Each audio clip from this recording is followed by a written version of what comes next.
원장님, 한 가지 여쭤볼 게 있는데요. 원장님은 음식을 굉장히 중요하게 생각하잖아요. 저는 토마토즙을 매일 먹고 있습니다. 토마토즙을 매일 먹는 것은 문제가 없을까요?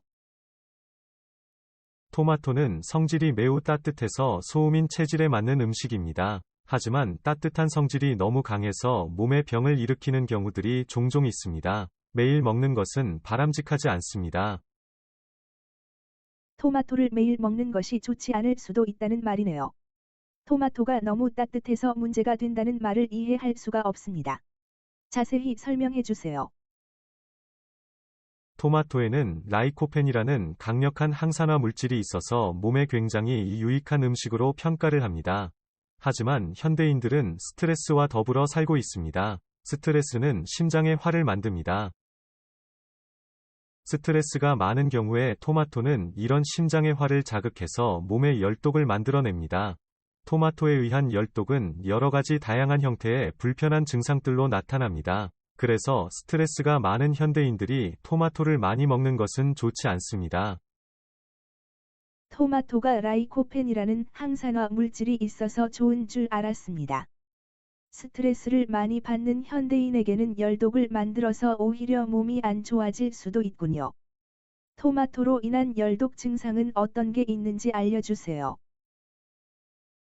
토마토를 먹고 생기는 열독 증상은 다양합니다. 열독 증상이 불면증으로 오는 경우도 있고요. 복통으로 오는 경우도 있습니다. 여자들의 경우는 갱년기 증상으로 오는 경우도 있습니다. 역류성 식도염, 혹은 원인을 알 수 없는 구강건조증, 한포진 등의 피부병도 있습니다. 열독으로 인한 증상이 다양하네요. 열독이 많으면 불면증, 식도염, 구강건조증, 갱년기 증상, 피부병 등의 다양한 형태의 병들이 나타날 수 있군요. 토마토가 이런 병들의 원인이 되는 열독을 만들어낸다는 거네요. 네, 그렇습니다. 하지만 토마토를 조금 먹는다고 이런 증상이 오는 것은 아닙니다. 오해하지 마시기 바랍니다. 저는 토마토즙으로 토마토를 매일 먹고 있는데요. 그럼 토마토를 얼마나 자주 먹는 게 좋을까요? 매일 먹는 것은 좋지 않겠죠.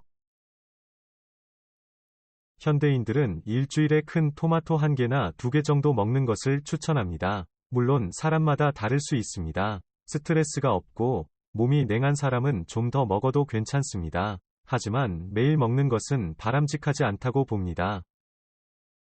네, 알겠습니다. 이젠 토마토를 매일 먹지 않고 일주일에 한두 개 정도 먹도록 하겠습니다. 토마토는 성질이 굉장히 따뜻한 음식인가요? 토마토는 식물이고 먹을 때 자극성이 없어서 성질이 따뜻하다고 생각하지 못하는 경우가 대부분입니다.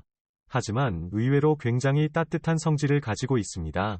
그래서 속에 열이 있거나 스트레스가 많아서 화가 많은 사람들에게는 매우 조심해야 할 음식입니다. 맞습니다. 저는 토마토가 열이 있는 음식이라고는 전혀 생각도 못했습니다. 앞으로는 일주일에 한두 개 정도만 먹도록 하겠습니다.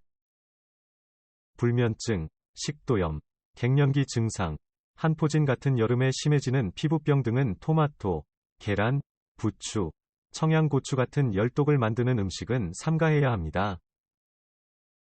건강에 무조건 좋다고 먹었던 계란, 토마토, 부추, 청양고추 등의 음식이 열독을 만들어서 여러 가지 불편한 증상, 불면, 식도염, 갱년기 증상, 피부병 등을 만들 수 있다는 것을 알게 되었습니다. 앞으로는 조심해서 먹도록 하겠습니다. 감사합니다.